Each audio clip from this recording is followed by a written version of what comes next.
Hello, world singers. My name is Brooke. And I'm Tyler. And this is Cosmere Conversations.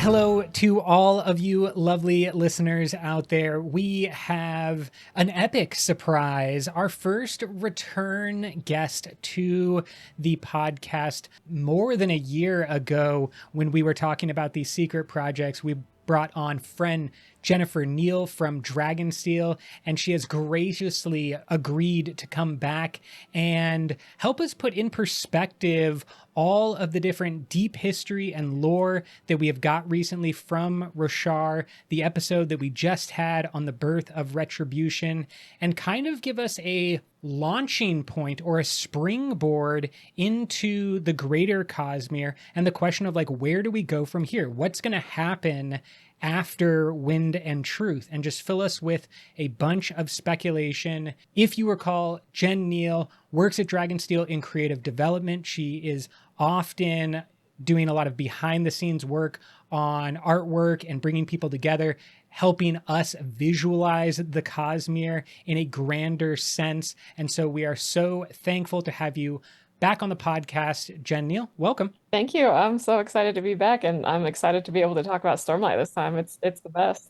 Yeah, absolutely. It's wonderful because we were kind of last time talking about the excitement and looking forward to Wind and Truth, myself probably making a lot of ridiculous connections over to Tress of the Emerald Sea and Stormlight, and now we get to do the same thing but from Stormlight looking forward, and to kind of take everything we've learned and from Wind and Truth and look out into the broader Cosmere. But I want us to start off, maybe a little refresher, maybe things have changed, you know, it's summertime now, so it can just be a whole new season of Jen for our starting question of who is your favorite character in the Cosmere, and or which Order of Knight Radiant are you most aligned with? Well, for the Order of Knight Radiant, I still consider myself an Edge Dancer first and foremost, with a little bit of a honorable mention to the Else Callers. I'm just both of the E groups. I love them.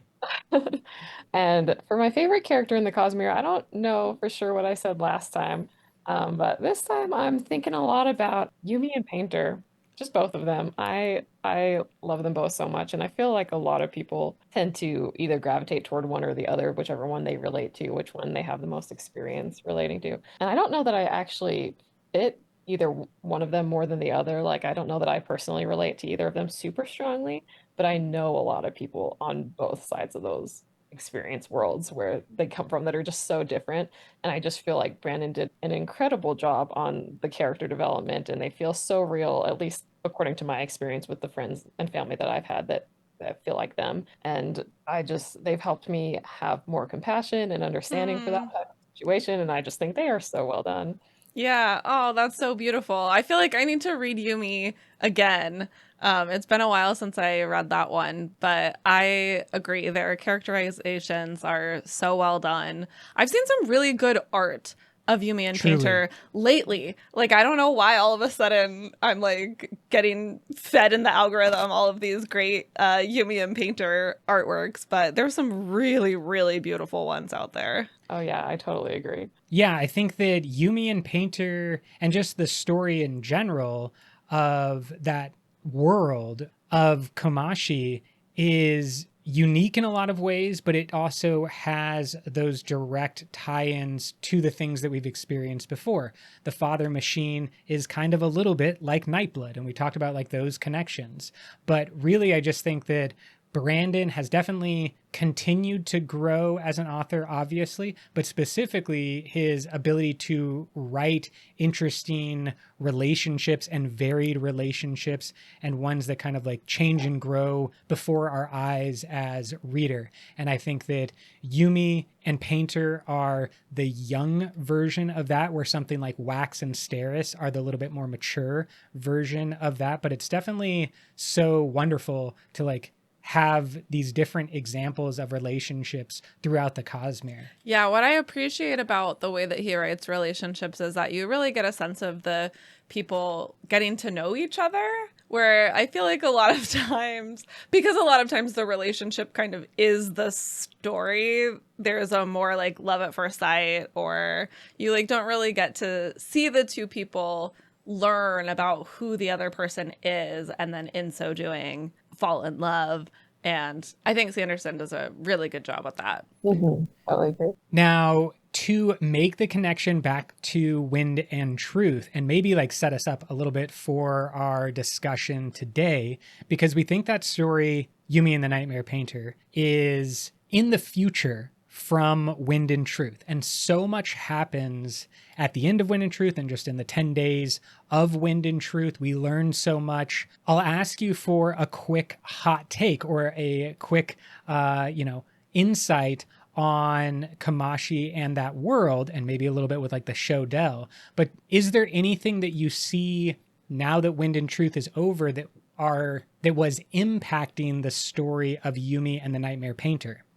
That is a good question. I don't know if I can think of anything. The first place my brain went was the same as you, thinking about the Shodell and being like, this is probably an important system, even though Komashi might be the less important planet there. But I don't know. Like, I think the idea of the nightmares and the way that relates to Nightblood and like Black Smoke and that consistent magic system is definitely a tie back to Stormlight. But I don't know that anything has really impacted that. I think like Hoyd's storyline might be the biggest connecting factor, because we end Wind and Truth with a couple of Hoyd vignettes, and we see him in Yumi, we see him in Tress in sort of interesting, difficult situations.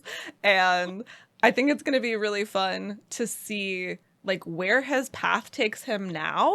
I think we can surmise that he's going to be on Scadrial for the events of Era 2, Mistborn, but then lots of questions about what are all of the details that are sending him on this new trajectory. What brings him to Kamashi in the first place? What brings him to Lumar? Seemingly, he's like struggling a little bit after Wind and Truth, as are probably a lot of people. Yeah, you have a really good point. I totally agree. And specifically, like, he turns into the coat rack because of these protections that he put in place. I think we've had a lot of different theories about that. Some people think that it's because of what happened in the epilogue of Rhythm of War. Yeah. And people have other theories about it. And I always thought it was the epilogue. But at the same time, it's like maybe that wasn't significant enough of an event to make him want to do that. But I think with Wind and Truth and like Taravangian becoming Retribution, it's like now it's way more important that he do that. And maybe that was a deciding factor there. Right. Yeah, I could really see Hoyd feeling kind of responsible for what happens because he lets himself be duped by Odium in that moment, and then doesn't realize until it's like too late that things have changed. Yeah. I certainly think that protection element from Hoyd is like, we've just been given more and more examples of why he needs those protections. And then if you also have a greater shard conflict that's playing out in the time period of Kamashi, even if it's not directly happening on that planet, anywhere Hoyd goes, he might be more susceptible to all of the shards. I'm thinking about like autonomy first and foremost, that we know is kind of like pushed out beyond their own planet. If Hoyd accidentally bumps into autonomy might take the opportunity now to kill Hoyd, where in the past it would have been a little bit like... they might have like ignored him. Yeah, exactly. Be like, oh, he's the 17th shard, he's hanging in the background. But now it's maybe far more of a see Hoyd, kill Hoyd type thing, which is why he needs more and more of those protections. Plus, I don't know if he has the ability to always do the thing that he did between Roshar and Scadrial, because we don't understand the mechanisms other than like he seemed to have a bit of himself. There's like a cell culture. Yes. I have to imagine that that's going to be an ongoing situation. Although we do see Ulam in Tress. Mm-hmm. Is he just like carrying around a little cell culture of Hoyd wherever he goes? Yeah, I would actually find that funny if Ulam was the holder of Sel Hoyd, and then Ulam was therefore like always trying to not be where Hoyd is. So like when Hoyd is on Except in Tress, Scadrial, he's failing. yeah, definitely, because he like Hoyd showed up there, but I could see it like Ulam left Scadrial because Hoyd was staying on Scadrial, and so he was like, "You take the cell culture and get off this planet in case things go wrong again." Mhm. Already a bunch of fun speculation, but I do want to like return us to the events of Roshar and kind of that end that we see and talked about last time, the birth of Retribution, and like what this means for the planet itself and the characters that we know and love from the Stormlight Archive. Jen, how do you feel about the impact of Retribution's rise on Roshar, cultivation fleeing, honor obviously dead, the last remnants of honor being obliterated in the Stormfather? How do you think that's going to impact Roshar? We'll start broad and we'll just kind of keep diving into little details here and there. Well, this is the kind of storytelling that I love from a meta perspective because I'm all for just like break my heart and change everything. I really enjoy that. And so I was happy to kind of end on a bit of a downer note for Roshar because it gives us a good chance for a really amazing upswing. And I'm totally here for that. I also work in an art department. So when I think about the impact, one of the things I think about is just the visual shift of Roshar and imagining what it looks like now that it's like covered in a perpetual storm and red lightning and the effects that might happen because there's no more Krem that basically fed all of the life on Roshar. I don't know if they're gonna survive or not. I kind of think that Odium would, or Retribution now, but Taravangian. I Mm-hmm. feel like Taravangian's not the kind to just be like, yeah, we can just kill everything on the planet. I think he might put something in place so that the plants and animals can survive. Like there might still be some casualties, but I feel like he's not gonna just completely ignore them because they are like dependent on investiture. So I want to say that that's not going to be completely gone, but I still think it's going to just look so different and really cool and creepy. I don't know. I wouldn't put it past Retribution to just be like totally fine with the world turning into an apocalypse. Yeah.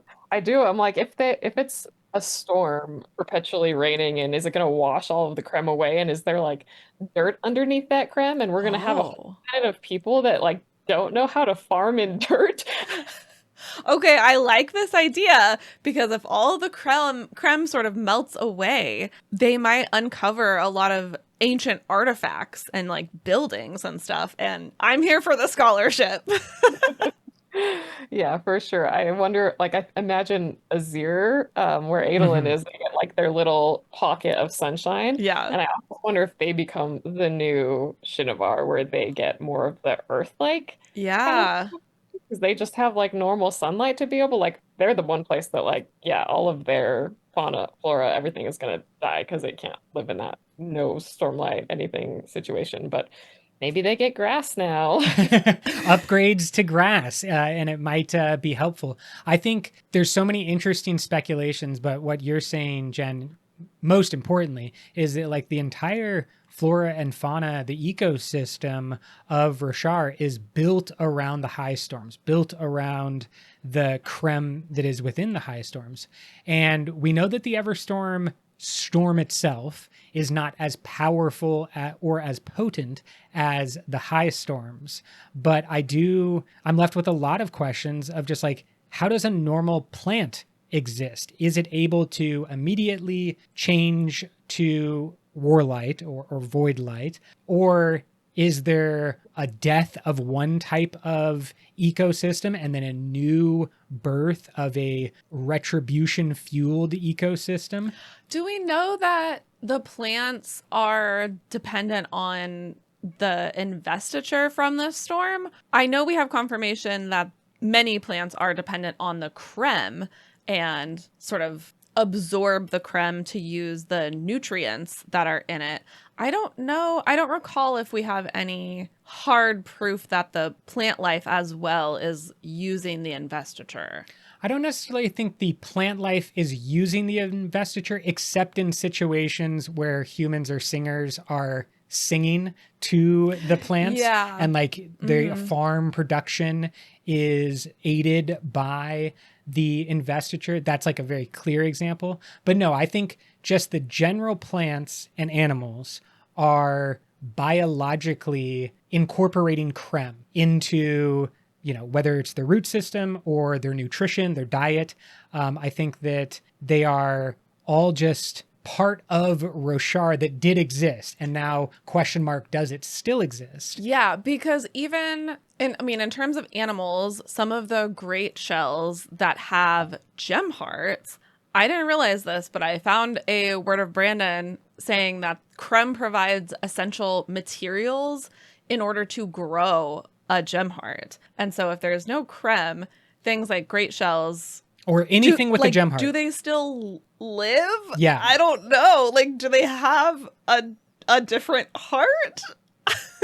I've kind of always thought that, yeah, creme is required. Like, whatever it provides is required, which it might just be that it provides, like, it might be partially investiture. Like, that might be part of what it provides. So it might be able to just be replaced with void light to some extent, but I don't know. Like, it's going to be crazy.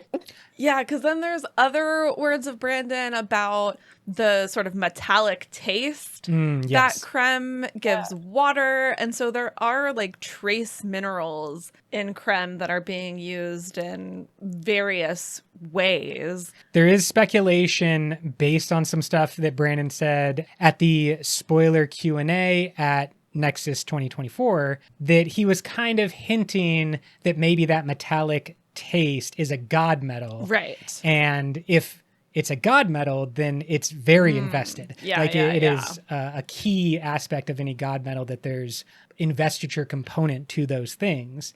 And then if that creme, because of the god metal, is required for the gem hearts, like it's not just the big beasts, the chasm fiends or the xanthids, it's also every one of the singers. I think axe hounds are confirmed to have a small gem heart that's like not functioning in the same way, but it's still within their biology. Yeah. And I'm also very worried because one of the things that we saw in Wind and Truth is that Honor just forgot about Roshar for centuries. Like when he got distracted, he just kind of like blanked out on the fact that there were people who were worshiping him and cultivation that was waiting for him, all of that stuff. So, Jen, my question to you is, do you think that Retribution's focus is going to be primarily on solving these problems on Roshar that we've just brought up, or is he going to be mainly focused externally about like the shard war that has begun? Are you talking about like in the gap, or are you looking at the back five, like the books? I am specifically right now talking about just the gap, like the next 10 years of Rosharan time, because that's a different thing, not Cosmere Standard Time. In the immediate sense, do you think Retribution is going to be trying to fix or change everything on Roshar, or in the immediate sense, is he going to be focused outwards? Yeah, so I think the biggest issue for him, right, is what Dalinar did and said, here's your enemy, public enemy number one, all shards, go at him. And it sounds like from what we heard from, I think, Shallan's, one of her like epilogue scenes, is that he did leave for a little while to kind of deal with that and to distract the shards and get them looking at what was going on Scadrial. And we can talk about more about that as well. But to me, that leaves me with the impression that he went and did something to shift their focus away from him, to give him a little bit of the time back that he wanted. And essentially these 10-ish years that are going to pass before Stormlight 6, I think are the result of that, where he's free for about 10 years to maybe start building up his army on Roshar or whatever, but he's free from attacks by other shards potentially for about that 10 years, and maybe at the beginning of Stormlight 6 is where we start seeing him having to go more on the defensive or more on the offense or something like that. That's my total wild guess. I think that's a great guess, and it does make sense that, first and foremost, he would have to do a little sleight of hand or a misdirection where it's like, don't focus on Roshar, maybe go pay attention to the autonomy and harmony fight that was theoretically boosted or supported. Like Retribution was the funder of autonomy and just kind of like encouraging autonomy over to Scadrial, which makes Harmony his most direct threat, his most comparable shard in the Cosmere, really have to focus on defense and definitely not be able to focus on the offense. There is a actually interesting word of Brandon that you found, though, about cultivation's influence and maybe lasting influence on the planet. Because she left, but what did she leave behind is my big question. I think we're going to see a lot of changes to the ecology and just physical structure of Roshar now that the main two shards are gone, because I found a word of Brandon saying that both Krem and the Pure Lake are / were, because cultivation's no longer there, influenced by cultivation.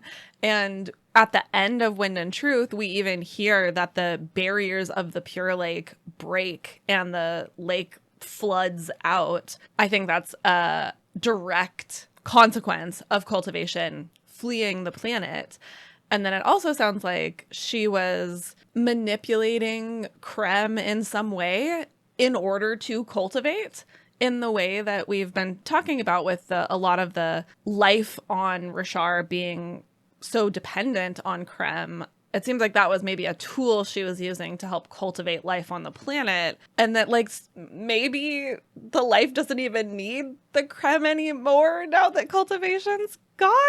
I don't know. I'm interested in what you think about this, Jen. Do you think it's an accident that the Pure Lake, which is said to be influenced by cultivation, broke and spread its seemingly somewhat magical waters across the planet? Or was that a purposeful action that she did before she left? She was like, this will help as I'm leaving. And she was the one that opened up the floodgates of the Pure Lake. What are your thoughts on that? I had never considered that it might have been intentional. I could see how she has a hand in the Pure Lake, and that might come back, that place is invested by her and stuff. But I never thought the actual releasing of the waters and maybe the particular way that it did that had anything to do with cultivation. But I'm not opposed to the idea. I'll have to think about it. Especially because the quote specifically mentions that the lake floods and therefore isolates Azir even more. I think that could be an indication that at least it's possible that it was on purpose, that there's sort of an extra layer of protection maybe around Azir. That now a big moat. Yes, a big moat, a swampy land that would be difficult for traditional armies to march through. Mm-hmm. But it's not around a city, it's around the entire country or the entire region of Azir. I think we also, as we are discussing the loss of Krem, its effect on the ecology, need to point out that the probably more iconic thing that is now missing from Roshar is Stormlight. Odium, in his transition to Retribution, is said to absorb all of the Stormlight. We assume maybe convert that into Warlight, but there is no more Stormlight on the planet most known, and in the book series called the Stormlight Archive. Stormlight is gone. And so leaving maybe outside the Krem aspects, how do you think Stormlight and the lack thereof will continually impact the planet and the people who so rely on it? Are there no more Knights Radiant? It's a weird thing to think about. And I have one big question, which is how can there be no Stormlight, but the Spren are still there? Because aren't they all made of Stormlight? Or some version of that? They're all investiture creatures. So what are they made of now if they're not made of Stormlight? Or is it just a non-transferable, it exists in the Spren, but it can't give and receive it, or I don't know. Yeah, that's my impression, is that the Spren can continue to exist because they existed prior to the change. And they're protected. Because Retribution did want to either convert the Spren or absorb the Spren, seemingly, and is blocked from doing that by the new Oath Pact. So I think they might be in a stasis of sorts, but just in general, there's no more Stormlight, and all the people rely on Stormlight. Thalena as a country is like a trading world that just focuses on trading Stormlight and having Stormlight gems. Are they able to instantly transfer that to a Warlight economy? I don't know. What do It you also think? makes me wonder, like you mentioning the gemstone reserve, like they have those perfect gems that like don't leak at all, and they had a bunch of those in lasting integrity too. And I feel like those would be an exception where Yeah. like Odium could get access to everything that was leaking and just in the ether, but I feel like those would still be full of Stormlight. Yeah, I think that's a pretty good call. There could be a trove of Stormlight resources still Mhm. available, and that could be But they're very, potentially a plot point. yeah. I do think they would be very limited for sure. Like it's just like those two places that we know, and I think it was Phelan had exactly one. Um, Yeah, but that one might be like Harold Kaladin shows up and is like, in order to fully connect back to the planet, I need some Stormlight. And so like his first mission is as depowered Harold, and then goes and slurps up the last remaining one that had held out, a return to Thalena. Because I do think we have to return to Thalen City. Like that is going to be a site in the back half. You think? Yeah, because Queen Fen and her agreement was the most on page description of Rosharan people siding with Odium. And he promised that like she was going to be held up higher than all the other people, and like her Yeah. people would thrive, and their port city was going to flourish under Odium. So I would think that if anyone was going to benefit, and then we would get to see the benefit, Yeah. it would be Queen Fen and the people of Thalen City. Jen, do you think there's anything to that theory? A back half with Queen Fen maybe highly involved as an antagonist of sorts? I don't know how much of like a plot relevance I'm expecting Fen and the Thalens to have. I do 100% agree that like Thalena will be the golden child that has all of the benefits because they made this agreement. Like, Fen absolutely made the right decision for her people and they are protected. And I think it said that they are protected from like any sort of conscription into Yeah. Odium's army. I keep calling him an Odium, but Retribution. Yeah, we get it. So I think they will be very well off and safe. And I don't know if that will make them a breeding ground for potential rebellion or if they'll just be like Mm. the people that are able to sit back and enjoy their lives and be like, we're not going to mess with it because at least we're happy. I could see it going both ways. Yeah, I feel like the latter is more likely, unfortunately. People don't like to, disturb things when it's going good for them. So I'm like, they might not be very involved because they're just like, we're happy, we've got it. I do think the group of people that I see most likely to be involved in some sort of rebellion or anything is the Mink, Yes. Yeah. the Cardassians, and like the Reshi Islanders that Odium or Retribution kind of said, whatever about those guys, I don't care about them. And so I think those ones are good potential area for the beginning of a rebellion. And I've also wondered if that's like an instigating plot point for when we get to book six. Maybe the 10 years in between is also the people just getting used to their new situation and just figuring out the survival part. Hmm. And book six is where we start to get people who have enough resources to start thinking about fighting back. Yeah, Yeah. that's a really great call when it comes to the Mink, because after so much buildup in Rhythm of War and Wind and Truth, like Dalinar gives up a large number of his radiance in order to guide the Mink back. And then somewhat unceremoniously, we don't get a conclusion to that story. He's like instantly captured. And then in the last couple of pages, a giant Reshi Island, which we know is like a great shell, appears and rescues the Mink. And To be clear, it is not in the text that it is a Reshi island. It just says it's a huge great shell. doesn't it say it's the size of a city? Yes, it says, quote, a great shell the size of a city emerged from the darkened fog, big enough to tower over the entire fort, end quote. I just want to be clear that it does not say an island appeared. No, I'm imagining Avatar The Last Airbender Spirit Turtle crawling up to rescue the mink, and then he rides it out into the sea like a cowboy off into the sunset. But if that's not what happens, fine, you can all make fun of me later. I believe that the mink's story is set up for a lot of involvement in the back half of Stormlight Archive, which, fun fact, Brandon internally has recently said he thinks of as the Voidlight Archive, but that his editors will definitely not let him rename the entire series for obvious reasons. But yeah, I think that transition in his mind to something different is something I'm going to return to. And the mink seems like a major player. Do you believe that a combination of Herdaz, or the people that occupied and lived in Herdaz, and the Reshi Isles will present the biggest resistance force or rebellion force against the powers of Retribution, Jen? I think that would be really cool to see. I hope Brandon knows how much I love the mink and want to see more of him.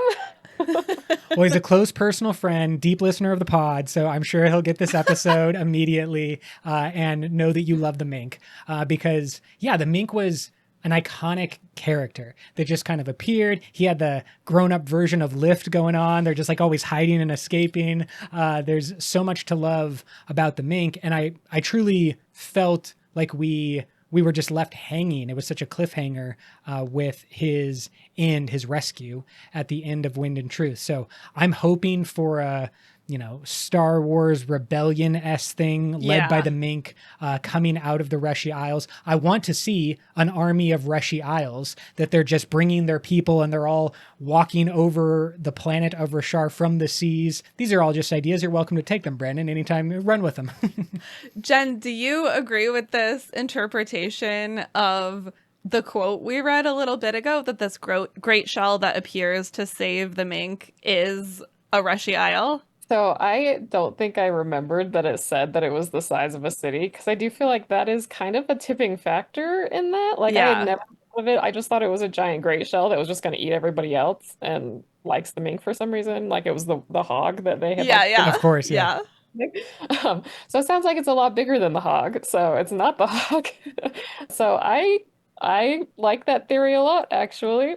Perfect. You heard it here first. We're spreading the message. Reshi Isles are walking around and are going to be active combatants. Because I think my question is, who is on the island? It should be the king. The king. Oh, I thought the king was still in Eartheru. Ooh, okay. I know they came to be at the meeting at the beginning of Wind and Truth. Yeah. But I thought during that, the king had left and they were like, nah, I'm done with this, and had returned. My understanding was that they had tried to return to the Reshi Isles. But you're actually maybe right, because how are they going to get there? There was only 10 days. And whoever it is, they would have to know that the mink went back to Herdaz. They would have to know that the mink was like about to be executed. So then, like, how are you getting that information? There's already a spy network, maybe? I don't know. There's so many questions that would make a really fun plot line for the back half. Maybe it's the Great Shell, because they're smart. Oh, yeah. Maybe it knows what's going on. I don't know how, but they probably talk to each other. We do know that the Great Shells can communicate of sorts with chosen people, because that happens to Risen, that she's like gets like a flash or an image from the Great Shell. I wonder if maybe the king connected, capital C, back to their island, was able to communicate to the Great Shell, because the king would know that the mink was leaving to go to rescue. So maybe it was like, go and help the mink type of thing. And we are connected. Maybe they're more connected than I thought. Yeah, kind of in the way that Venli is able to mind meld with the chasm fiends. We only see her do that in the presence of the chasm fiends, but what if it's more long distance? All speculation. Yeah, this is already deep speculation, but I love that call out that, like, we saw on the page Venli have a connection what we didn't see and what we're wondering is if maybe someone like the king could have a connection with the island itself. Oh, but now I'm so worried because of the no Stormlight and the possibly no Gemhearts situation. Because then, like, are the islands gonna die? I don't want all the great shells to die. Yeah. This is all making me think, like, since we've been talking about this rebellion thing, the other obvious rebellion force is Lift. Like, she is Yes. the other character that is not dependent on Odium for any sort of investiture. Like, she's like the only one, right? Except Yeah. like I think the listeners having access to the well also gives them a bit of leverage. But to go back to Lift, I was just thinking, like, Lift has a history with the Mink. They both are a really good fit for the idea of rebelling against Retribution. I just realized that she is ethnically Reshi. Yes. I'm like, it's all planned from the beginning. It's almost as if he came up with these ideas long ago and is just toying us along. But I do love that concept of like the dual rebellion leaders. I think that we were left with Lift partnered with Vasher offering to train her. I think they're both in the tower, and the tower, at least as far as I understand it, still has tower light. Yeah. Which Lift and Vasher can use. And so I'm thinking that if it's not 10 years and maybe Lift does something before the actual pickup of the stories, but if it's just 10 years of Vasher waking up every day and training Lift to be the greatest Radiant ever. Yeah. I mean, it's like the good version of what happens with Gavinor, where he just gets 10 years to intensively train. We're going to come back and Lift's going to have 10 years of experience with Vasher. And I'm so excited. And she's just gonna vibe with the Mink even more at that point. Yeah. Like, they're both just gonna slip around and do whatever they do. Oh my gosh, it would be so fun.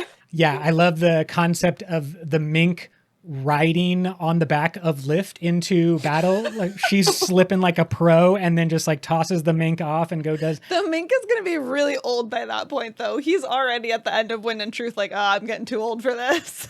Yeah, but Rebellion has a way of keeping you young and keeping you going strong. It's certainly an interesting question when it comes to the tower. And I do want to make sure we get back to the singers on the Shattered Plains, because that's really important. But first, detour to the tower.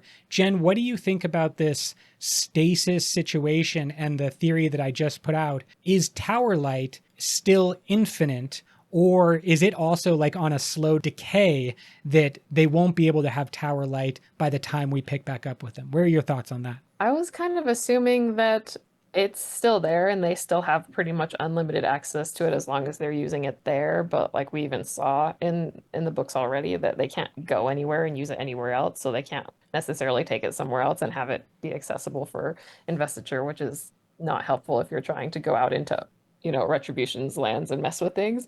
But I always assumed that they would have it in the tower, but it also limits them because the tower is completely enclosed. Yeah. Yeah. Like, I don't know how useful that's going to be. I don't think they could get out of the tower even if they wanted to. I'm pretty sure they at least allude to that at the end of Wind and Truth. I'm also pretty sure at least at the end of Wind and Truth it says that they have infinite access to tower light, which is sort of dubious use at this point. Maybe it's helpful for a soulcaster to be making food and stuff, but you're not doing any fighting. Although maybe they also just spend 10 years like training an army of all the children of the people who have been trapped in this tower. Well, that is my thought, and I am like far more focused on how powerful Urithiru is going to become, because what we see with Tower Light is that its infinite nature allows the Radiants to basically like freely use their powers to a degree that they can't anywhere else, and Kaladin's just like casually floating around because it's fun. But I think that you combine the food resources that they can seemingly grow endless food because they have endless tower light. The people should be fat, happy, and strong. The people that are interested in having sex with one another should be, reproducing at a prodigious rate because they are the only thing left. Yeah. And I would imagine that while Navani is frozen, the people who worked around Navani are going to be nonstop Fabrio creators. Oh, yeah. And it's going to be like an invention center. Rushu's in charge now. Exactly. Rushu. Well, okay. This is my hot take. Jen, let me know if you agree. Renarin's in charge. Renarin, I think, is taking over a leadership position, and I imagine him becoming the kind of not general like Dalinar, but like the logistics master of heavy military. I don't know. I guess maybe he is like a prime minister, but at the end of Wind and Truth, he talks to Yasna and he's like, "Hey, can you like help me set up a governing body of in a democracy?" So he's definitely not going to have a rulership position in that way. What do you think, Jen? Is Renarin going to be instrumental power in the tower, or do you see the tower in like a different light than we just laid out? I think I lean toward him setting up another group or, body of people in power that have checks and balances and all of the good, happy stuff that we like. And then kind of leaving it to them. I know when he chose Relaine and in the stained glass vision that he saw, the future that he was going to move towards with Relaine, it had them in a place that I think looked like Kolinar, but like a singer mix, human mix Kolinar. And so his whole thing was that he wanted to go out with Relaine and do more to combine their two peoples. So I don't imagine him staying in the tower for very long. My one thought on how you guys might have to remind me. I don't remember if there was anything in the text that said why like Yasna couldn't. Isn't it that how they communicate with Maya is that like Yasna is able to talk to her through into the cognitive realm and then Maya can needle in. So they have some way to communicate. Maybe can't necessarily get into Shadesmar very well, but it seems like some people would be able to. Like Yasna can jump between theoretically. Except that she like is not very skilled at that right now. I think Lift is another one that potentially has a loophole because of her whole weird. She can see Wendell when she's not supposed to be able to. She kind of has one foot in the cognitive realm. Yeah. Singers kind of also have that. So I can imagine a world where like Relaine and Renarin and Lift are able to get into the cognitive realm and then leave the tower. And the only way that I can think of that they can get back outside of the tower is to go through Venli's well. And so then I'm starting to build this thought of like, so then if they're working with, Venli's people, then they can come back out through that perpendicularity and they can start doing whatever shenanigans they want. And Renard and Relaine can head toward Kolinar, which is, I don't know how that's going to work because that's like Retribution's stronghold. So I don't know why they go there, but who knows? Yeah. Is there going to be like an underground railroad or a great escape, almost tunneling into the cognitive realm? Yeah, like through the cognitive realm. And then, like you said, Jen, you would have to get Venli and the listeners on board. And I am not sure how likely that is, but I think it's possible to use that well as a exit point. And then that's another good resistance staging ground. Let's actually take that energy and direct it over to the Shattered Plains, because the third major power, we have the coalition forces based around Urithiru and Aesir. We have the Retribution forces, Kolinar and Thalen being the two big ones. Basically everything. Everything. But then you have this third group of the listeners, softly led by Venli. Venli's like our character into that world, but partnered with Great Shells, seemingly partnered with a large number of Will Shaper Spren that are willing to bond Radiance. So they might have a huge contingent of Radiance in the back half. Jen, how do you think these listeners on the Shattered Plains are going to show up in the back half? So we saw that Retribution was playing nice at the beginning. Like he was like, you guys can have access to my light. You don't have to do anything. I'm not your leader. I'm just an interested party. Don't worry about it. Like he's kind of playing this very nice guy. And I wonder how far that is going to extend. Like if he's, he obviously is worried about having his center of control being in their power, and he'd much rather have that on his side. So the question for me becomes how much pressure will Retribution put on them because he wants access to that pool Hmm. versus also they're a bit of a threat because they are will shapers and they do have access to that. And if he's not nice to them, they have his pool and that can be really risky. So is he going to play nice? Is he going to not play so nice? Is he going to maybe slowly start to like apply leverage and start trying to like trade with them where it's like, I will continue to give you light if you do this thing for me and start Yeah. slowly building up something like that. Like, I don't know what direction he's gonna go. They also, it mentioned that they have some fuse that just like joined them because they were like, we're sick and tired of fighting and we want to just be farmers now. And like, I, that is really exciting and cool. And I think they will be a very interesting group to come. Yeah, the knowledge source of the fused, the great shells, and of course the stone that all seem to be on the side of the listeners makes them perhaps like the more dangerous party for Retribution because those forces have power over his well. I totally forgot about the stone. Right. But that is a really good call. And now I'm super stoked to hear more about the stone through a listener storyline. And I hope that this concept of Retribution being nice up front is made worse by the fact that he is now Retribution, which includes honor, because he can't go back on that deal Oh. without upsetting honor. And we know how much the power of honor doesn't like to go back on deals and how tenuous their relationship is. So it might be, yeah, he wants and sees this weakness that he originally didn't foresee. Because maybe it was just like, yeah, to get us out of these 10 days, take the well. You guys are in power. But in his mind, he was like, I can get it back anytime.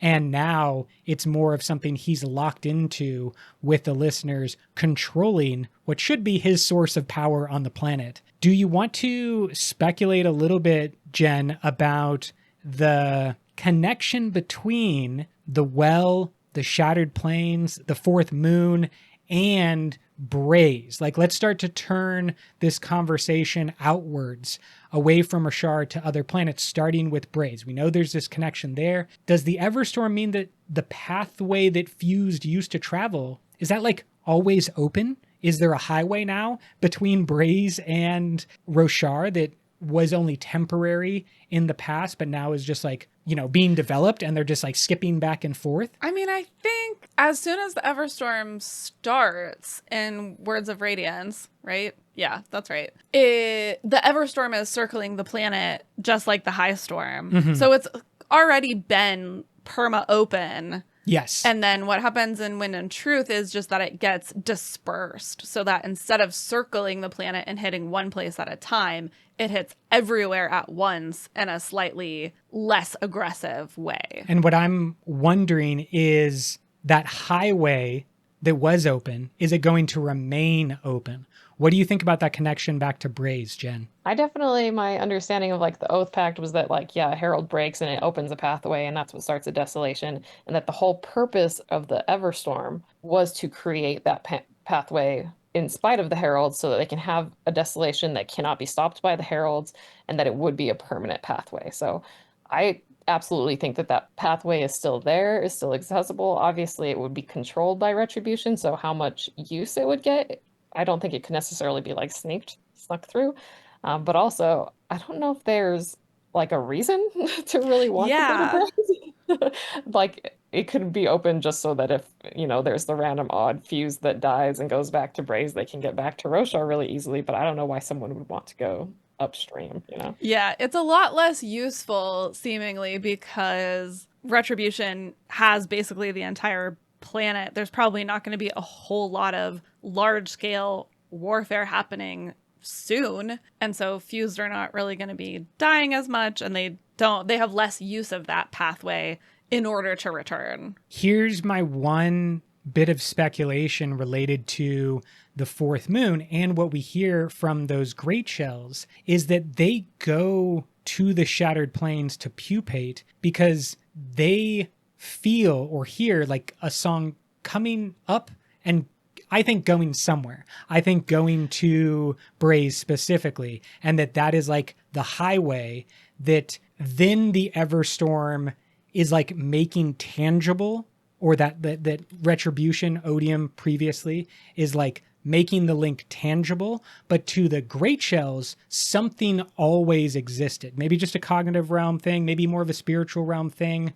But Jen, do you think that there's any connection between the fourth moon, maybe the well of Retribution, and Braze that could be important or used in any other way? I don't know. Like the one thing that made me think is that maybe the metal that like I think it's kind of the fourth moon has like a metal that Yeah.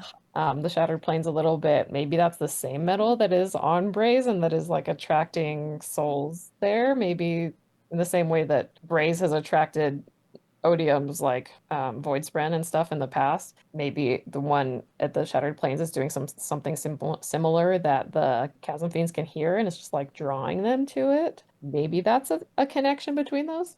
I like that concept. We did just have a new word of Brandon from our friends over at the 17 Shard on Shardcast. They interviewed Brandon recently, and he said specifically that the core of Braze is not a god metal that was placed there by any of the shards of Adonalsium. So whatever is Braze, or is the internal bit of Braze, is not of the shards.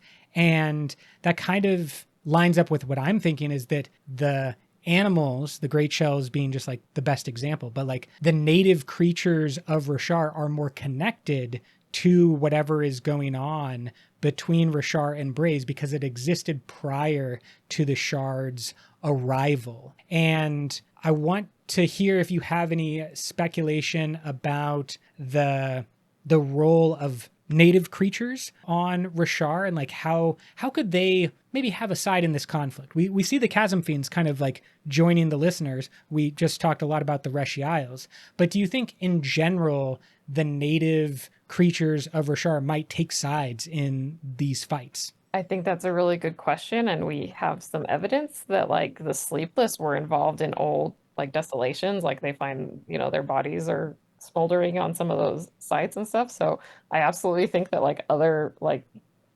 creatures of Roshar could definitely be involved. I don't know, like it's not clear to me exactly how much like intelligence they have and how much they would want to be involved in something like a large scale war, but certainly looking out for their own interests. I think that's one big plus side that the listeners have with their Chasm Fiend friends, is that they're now looking out for each other and they're a really good war machine. Yes, the Chasm friends are just becoming stronger and stronger all around. Okay, this has actually reminded me, because we're kind of talking about like the natural or native species of Roshar. We haven't talked about Mishram at all. Ba-Edo Mishram. Who is so deeply entwined with Roshar, apparently, whatever that means. So Jen, tell us what that means. Please help us understand, now that Mishram is free, now that Mishram has this evidence of Renarin and Relaine, of singers and humans working together, how does their personality, how does their war desire play out? Where do you think they fit? Yeah, is Mishram still on the side of Retribution? Has she decided that she doesn't want any part in a conflict? Is she going to come over to the resistance side? I've always found Mishram to be really interesting, and one of the things that I've been thinking about lately is that she kind of feels like the other side of the coin in what's to come, with the other side being like the heralds. Mm-hmm. And so Paladin and them, like they took a little piece of honor and protected it and held it away.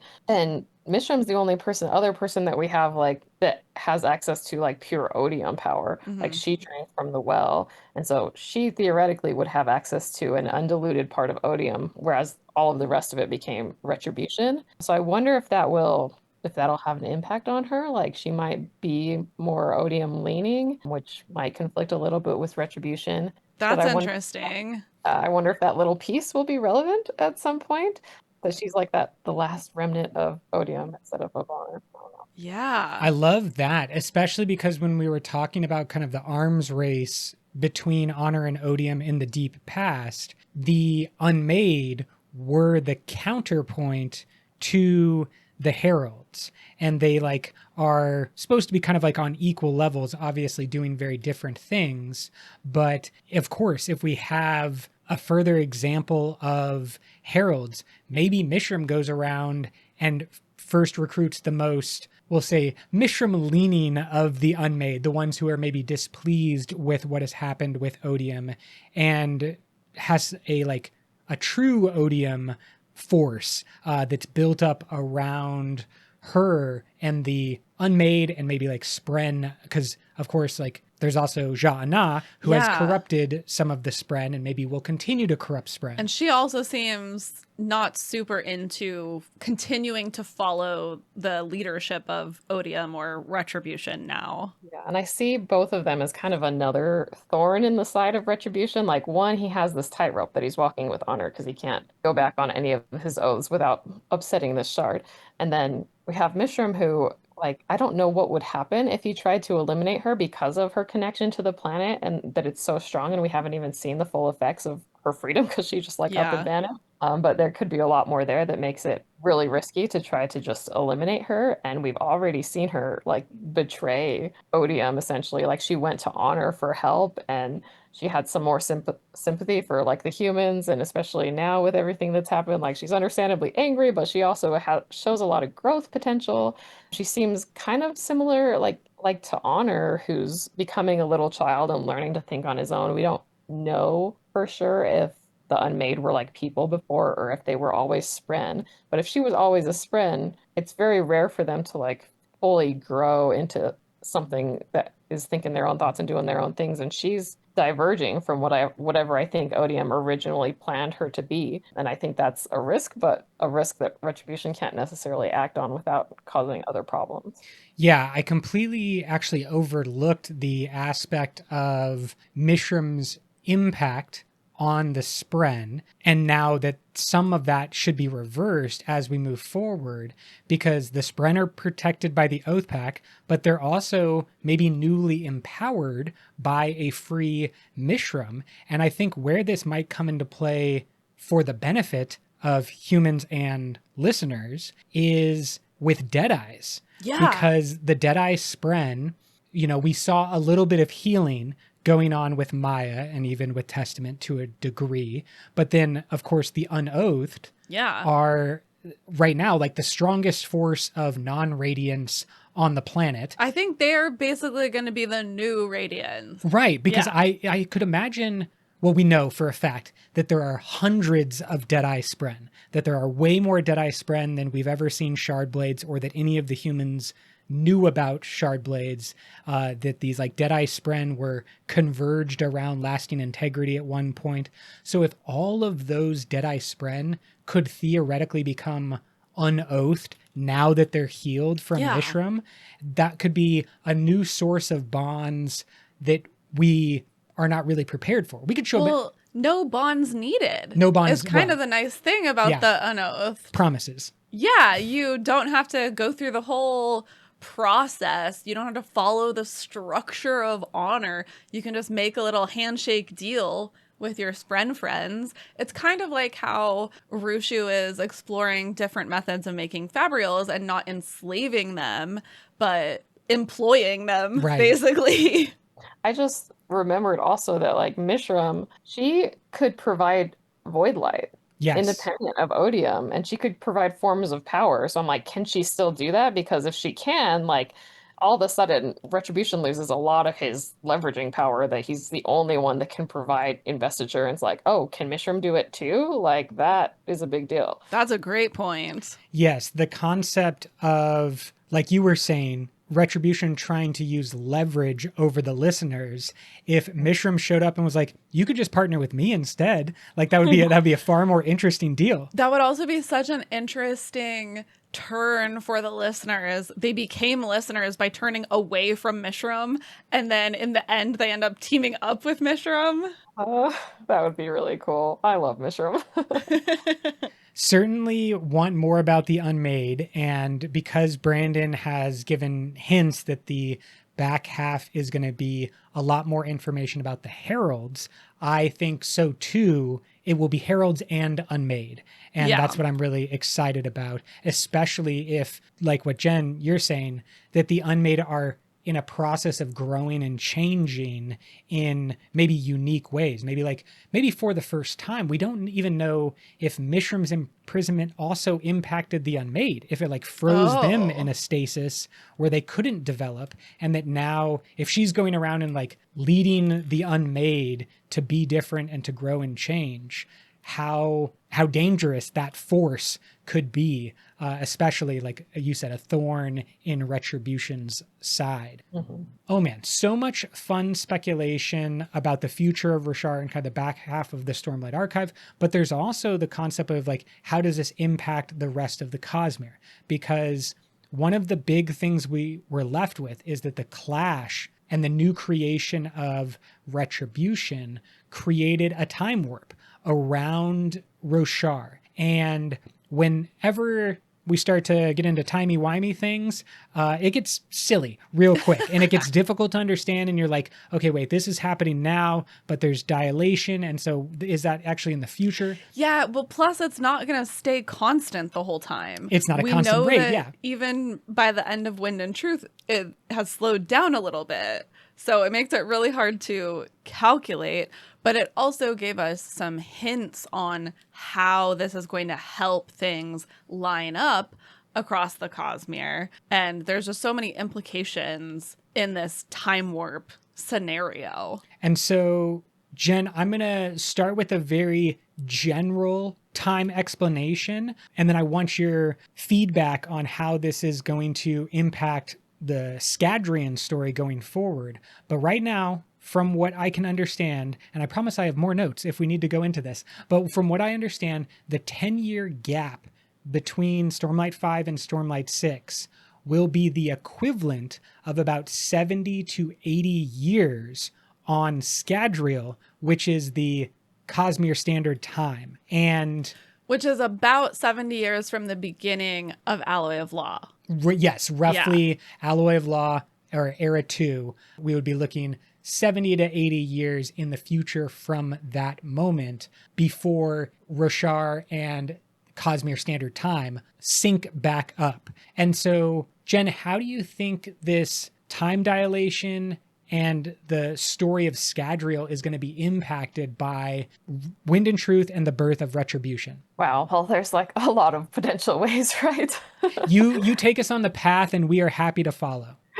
Well, for one, I feel like this is super obvious and we all should have seen it looking back now because we kind of know that, in the far future of the Cosmere, it's Roshar versus Scadrial. And I'm like, now it's obvious why. Like, they're the two that have like these double shard powers. I'm like, how did we not see this coming? That's like, of course, that was the thing that was going to like bring them like together in terms of being able to fight one another. So yeah, that's a little weird to me. I'm like, why didn't we think about this?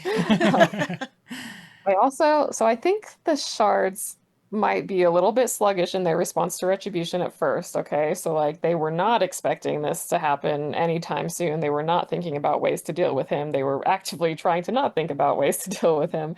And so they might be a little bit slow in coming up with ways to deal with Odium, and that might Retribution, and that might give him an edge. Yeah, they strike me a little bit like the sort of coalition of The Good Place in the show The Good Place, where they're like, we'll start a blue ribbon commission and that will take about 500 years until they can like take any action. Yeah.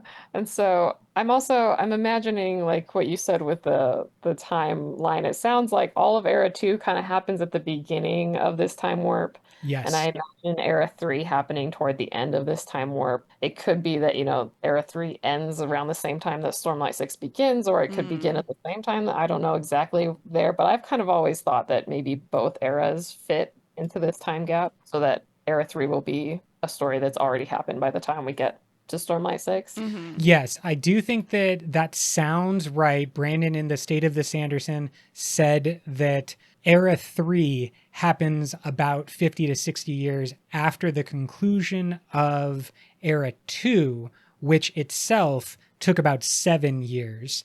And so, yeah, we're talking about the conclusion of Era 3, because we don't know how many years Era 3 will take. But I could imagine Era 3 concluding in its entirety when Stormlight 6 begins. And then we would be left with whatever the events of Era 3, the impacts of that, and the beginning of Stormlight 6. It'll be really interesting to see what's going on with Harmony in Era 3. Not gonna be Harmony anymore. You think? Yeah, the change to Discord. Are you in favor of that theory? I mean, I love Sazed with all my heart and soul, and I don't know what to think because I don't want to see things turn bad for him. But at the same time, like the reason, the first time we saw the word Discord was them saying they shall love him for it. So I'm like, so maybe it's not a bad thing that he becomes Discord. Somehow that's going to be cool with them. Like, I don't know what's going to happen, what kind of god that makes him at that point. But I imagine him and Kelsier will still continue to have friction. I imagine that's a big part of Yeah. the conflict that's happening in Era 3 is Kelsier versus whatever's going on with Saze. And Yeah. One of the interesting things that we learned about in the music theory episode was that discord or discordant tones are not necessarily a bad thing in music in our world. And that it can exist at the same time as harmony. Yes. And that you can have, so like, I imagine one of the discordant tones that was called out was this sinful tone or the devil's tone that was often used in church music to like indicate a negative force or Lucifer, an evil. And my concept would be that if you remove our world's impact on that, maybe just like the discordant tone sounds kind of cool to people, especially after so many years of a peaceful, maybe boring harmony. If you start getting discordant tones, it could be like rock and roll. And so like, why do they love him for it? For the same people love Elvis Presley or the Beatles. Like they changed something about music. And if harmony's coming in and is like, now I'm in my bad boy phase, I think a bunch of people are going to love him. That's my hopeful take. I mean, maybe he needs to be Discord in order to fight Retribution. Harmony is not really going to be slugging it out. I think that's very true. And I also think one of the biggest impacts of this time dilation situation is that Schedule gets 100 years to develop technologically, and Roshar gets 10. Yeah. And might be on very different levels by that point, which gives them a big edge.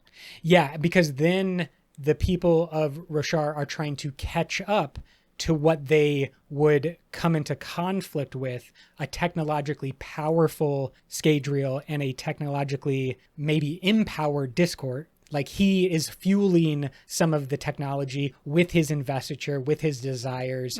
And that like, if that is the end result, then we have Era 3, the birth of Discord, the end of Stormlight Archive, the birth of Retribution. And then those two come into conflict in the back half of Stormlight 6.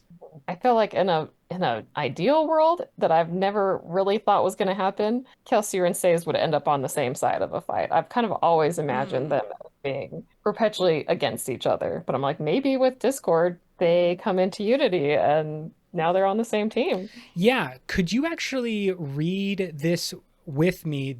From the end of The Lost Metal, there is a very important conversation between Kelsier and Harmony, and it begins like this. Quote, "Luck is a different thing for a god who can see futures, I think," Zazed replied softly. Immaterial. This ran to the last minute. You should have stopped Trell years ago, but you didn't. Why? Zazed stared out over the city. Beyond the city, to things Kelsier couldn't see, even with the eye of a god. You can't protect this world, Saze, Kelsier said. We have to face it. Something's happening to you. I have it in hand. Do you? Do you really? End quote. So we were left with this vision of conflicting Kelsier and Harmony. And I think that's right, that they are kind of in conflict. Kelsier wanting to push forward and wanting to make sure that Scadrial is protected and technologically advanced. Basically calling out what I just said, that Harmony can't be in conflict by definition. And so he kind of has to become Discord in order to sort of live up to the needs of the time. Like he starts out as Harmony, which is what Scadrial needs at that point in time, but he has to be able to change over time in order to continue being a good steward of the planet. Jen, how do you feel about this version of a Thydakar and Ghostbloods that is maybe pushing Scadrial to become the weapon, the kind of maybe aggressor. They just in Era 2 are defensive and like caught unaware and need to like fall into this almost cataclysmic situation. Do you think that part of what we're going to see in Era 3 is Thydakar purposefully inflaming situations so that there is more chance of development, kind of like a Tony Stark situation when he like, you know, is attempting to protect the planet, but in reality he creates Ultron? And could that be going on in a way with Thydakar and the Ghostbloods? Yeah, I actually think you're spot on with that, and it scares me. It makes me really sad a little bit because Kelsier is ruthless, but like Sazed is his oldest friend. But I can see him absolutely like trying to push him into Discord because he sees that, at least to his perspective, and I don't even know if we would, argue that he's wrong about it, but to his perspective, Discord is going to be better than Harmony. And pushing Sazed to change his whole personality into this Discord, and that kind of breaks my heart. Like he's like Yeah. intentionally erasing his old friend, but that seems like a thing he would do. Yeah, it seems like a thing he would be willing to do. I don't know if he will go down that action, but I think that's always been Kelsier when he was alive, or Thydakar's role in whatever state he is in now. He seems to be willing to do the thing that nobody else is. To believe that you can kill the Lord Ruler, you have to be thinking differently and outside the box. To believe that your version of God as Discord is better and superior, and you're going to take a lot of actions to force Discord on the planet. It reminds me, or I am reminded, that Thydakar is still very attached to two different religions on Scadrial, and that all he has to do is just kind of like inflame tensions on both sides, and then you have a religious war or a religious conflict, and we kind of think that's going to lead to some type of civil war, or I guess planetary war, however you want to define civil, but it's going to lead to a conflict between the Malwish and the people of the Basin. Seemingly. Do you have any speculation further on the Era 3 of the Ghostbloods, or is there something you're particularly excited to see play out? Only in the sense that we have Retribution now and we get to look into what it'll be like him influencing the planet. I don't know how much actual involvement he had with Era 2 other than doing the, hey, look over here so that I can have some time to get away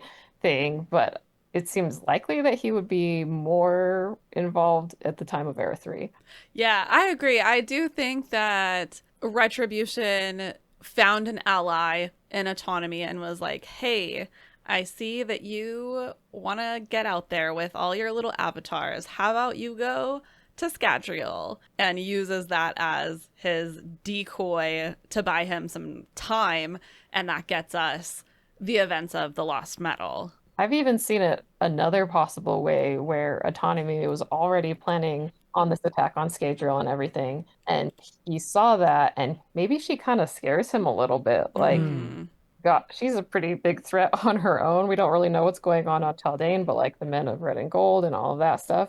Like, I think it's possible that he saw that Autonomy was trying to lay claim on Scadrial, and so he stayed away. But now at the end of Era 2, when Autonomy has essentially lost the battle for Scadrial, maybe that's when he now steps in, either to support or help her, or just to try to take it away from her. Yeah. Like it could go both ways. Yeah. I remember when the Lost Metal came out, we were actually really tied up on the Men of Red and Gold. Yeah, like who are they? But one of the things we speculated on is that it was a combined military force between Autonomy's Red and Odium's gold. Now be, Retribution's gold. But I'm still wondering if like maybe that is the answer, is that Retribution was willing to say like, you should go attack now. Here's some of my investiture. Here's some of my, and that like manifest itself in the gold aspects. Do you think that there's anything to that theory, that there is like a direct assistance to the Men of Red and Gold? Or do you think that would have been too quick for Retribution to make that type of aggressive action? I think it's possible, but it also, like, it would have to be really sneaky. Hmm. Like, he does not want anyone to know that he's involved in this, right? So if Autonomy knows that he's helping her, that's fine. But if anyone else catches on that he was helping her, that puts the eyes back on him, which is exactly what he Right. does. So it's got to Yeah. be really sneaky if he did that. I'm actually really interested in the time dilation that we may have already seen play out throughout the Cosmere, because we know this big clash, new creation of Retribution created this time warping, spiritual realm warping. But we've also seen other clashes across the Cosmere. Well, or we haven't seen them, them. but we know that they happen. Yeah. So then I started thinking, well, does this happen every time there is a clash? Because we know that there was a clash of shards in the Threnodite system when Odium killed Ambition. And we know that there was a tremendous amount of damage done when Devotion and Dominion died in the Celish system. That is different, though, because Odium says specifically he didn't like what happened in the Ambition clash. And so he does something different on Cell, where he just like isolates them and pushes them into the cognitive realm instead of like smashing into them. So I think that's different. But we see it for sure in the Threnodite system.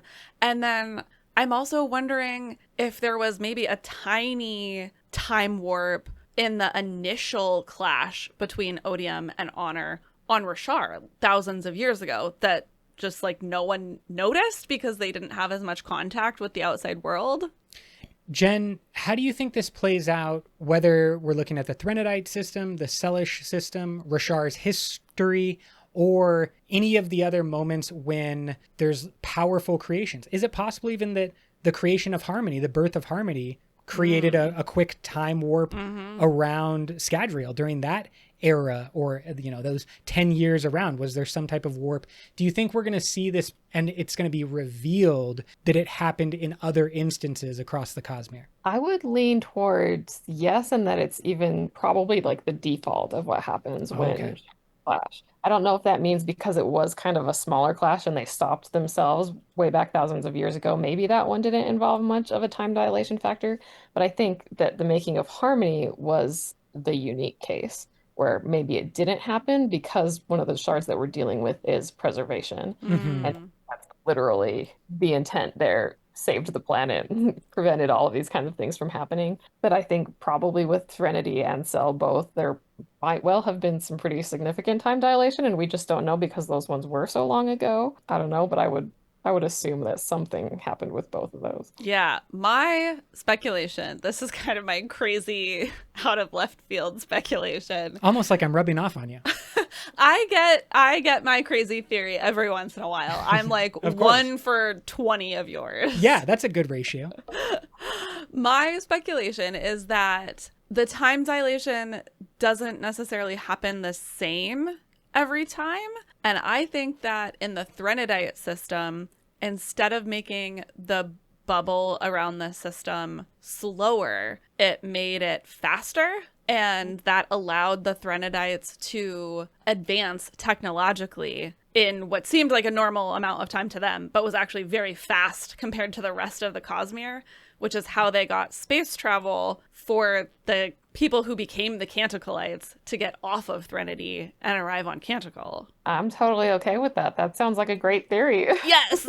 So you would be talking kind of about the difference between Wayne's bend alloy bubble and Marasi's cadmium bubble. Yes. Threnody would be a bend alloy, a Wayne bubble, and Roshar currently has a Marasi bubble. Okay, that's very interesting. And I do always wonder how, like, we think that the death of Ambition happened thousands of years ago compared to, let's just use End of Wind and Truth, Birth of Retribution as like our starting point. Oh, many thousands of years before that. Many thousands of years. But then in the future of the story worlds, we think that Canticle, the Sunlit Man, occurs in the future. Yeah. And they describe coming in the far distant past. Yeah. And so they certainly can't be like at the same time as Roshar, because Roshar doesn't have space travel. So like how could it would be like if someone was able to leave Roshar in a spaceship right now to go to another planet. Or we're talking about a far, far future for Canticle. And I don't think it's a super far future. I think maybe it's dozens of years, maybe a couple hundred years, but I don't think it's thousands upon thousands of years. I mean, the thing is, how would the Threnodites have advanced basically at the same rate as the Scadrians? Like, at least at this point, Scadrians are the most technologically advanced. It makes sense to me that they would have space travel in the far future. But then why would the Threnodites be kind of on par with them?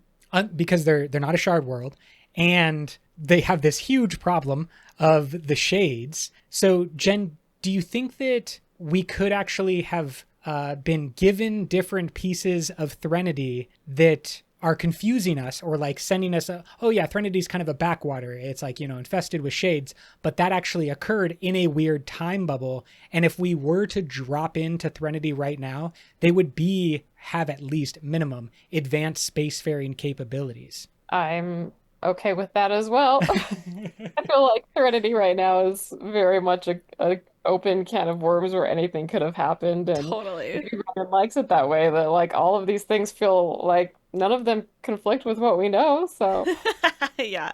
Let's maybe go to some questions from our listeners. One more bit of speculation, because there is a story coming out this year. I believe that Isles of the Emberdark gives us a kind of a unique glimpse into First of the Sun. Because my understanding, correct me if I'm wrong, Jen, if you have better knowledge about this, but my understanding is that Isles of the Emberdark is going to have two storylines. One that is kind of concluding Six of the Dust's lifespan, and then another storyline that is a far future, or at least into the future, of that planet and maybe other planets, but like involves going into the cognitive realm and exploring more aspects of the Emberdark. And we got a glimpse of this years and years ago that gave us the first shard gun, the first bit of what we thought was some type of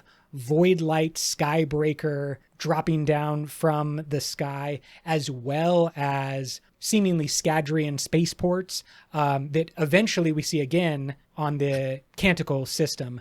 They make reference to an Iron Mark station, like there's a spaceport around or near the Canticle system. So my first question would be, is that also your understanding of the Isles of the Emberdark? Did I miss something huge? And then how is that one scene, how would we place that in time? Where do you think that exists in the timeline of the Cosmere? like where am I thinking Isles of the Emberdark exists in the timeline of the Cosmere? Yeah, and specifically the scene that we've already been given, that one with what I thought was a skybreaker dropping onto the planet. Where would you say that exists? And because that scene includes Six of the Dusk, we can say that the story Six of the Dusk is around that time as well in the Cosmere timeline. Yeah, well, I don't know how much I can say because I have read the book.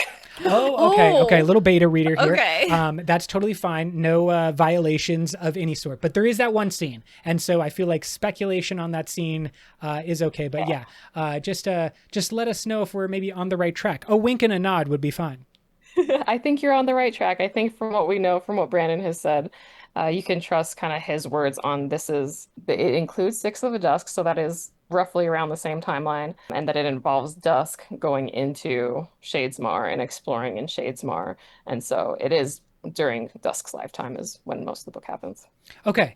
And then we would have to assume that it's also minimum 10 years after the birth of Retribution, because I don't think they're going to have space flying radiance in the next 10 years. But that would be a wild comeback to Stormlight Archives. I mean, maybe that's something that Retribution forces. Yeah, kind of nurtures on the planet as he's trying to make his Cosmere fighting force. But I'd love to take that and actually talk a little bit about the artwork of Isles of the Emberdark, because this is something that you were involved with a bit. And the little that I've seen and the kind of setup is that during Brandon's secret project year, there were a bunch of new opportunities to bring artists in and give them chances to create worlds and show worlds that we hadn't been exposed to. Isles of the Emberdark is a similar opportunity. There's new artists, and I think there was stuff on display at Nexus 24. There was like dioramas of what was going on. It was just really cool. So could you maybe explain some of the process of bringing in any of those artists, but specifically the artists with Isles of the Emberdark? Yeah, so we very much treated Isles of the Emberdark like we did the other secret projects, where we had one main artist who very much got to do whatever they wanted, whatever vision they had for the book, as much as we could. We just let them run and be in charge, and they get their name on the front cover because of just how much work and effort they put into these books. That's so cool. Yeah. So Esther, our artist on Isles of the Emberdark, was incredible to work with. She's a fine artist. One of the things she likes to do is to create little dioramas and then paint based off of the scene that she created in her diorama, in the same way that like Howard and other artists might do like a photo shoot and then take the photos and adapt them into their art. So that's a really cool part of like her methodology that was always really fun to see her bringing in these dioramas of, these scenes, and that was super fun. Just like with the other secret projects, I feel like we made an effort to kind of push the boundaries of what we've done before with our special editions. Each one of those brought in something new and weird that we had never done before, even with our leather bounds. And we very much kept in that spirit and trying to find something new and different that we could do with this book that fans may not have seen before. And I'm super excited for you guys to be able to read it. It should hopefully be very soon, in the next couple of months, that we get those books in and we can start shipping them out. But we hope that fans are as delighted as we are, because it was a really fun project. Oh, I'm so excited. You mentioned the main artist, and we'll definitely put their links in the show notes. But there were also some secondary artists. Is that right? How was that kind of like blend shown, or like where did certain artists step in? Was it a specific style choice that you were interested in capturing, so you went to a different artist? And just kind of maybe explain a little bit about the other artists that were part of that as well. So it was pretty much all Esther. She has Pacific Islander history and experience, and that's a big part of her artwork. And so that's a big part of why we chose her, because it is Six of the Dusk, which is very Pacific Islander based culturally. So that was a big reason that we chose her as our primary artist. We only had one other artist that worked on this book, and that was just to do the cover design. Wonderful. That's great. Should we do some questions from our listeners? Yes, I think this would be great. One or two, I think that we've answered a little bit. Brian really wanted us to explore how Retribution affected Scadrial and or Autonomy's attempts on harmony. I think we covered that in a great amount of detail. And as Jen said, a kind of like, here, go look at harmony while I get to protect myself. Look over there. Yeah. What's that? Leon brought up an interesting question that I would love to get your insight on, Jen.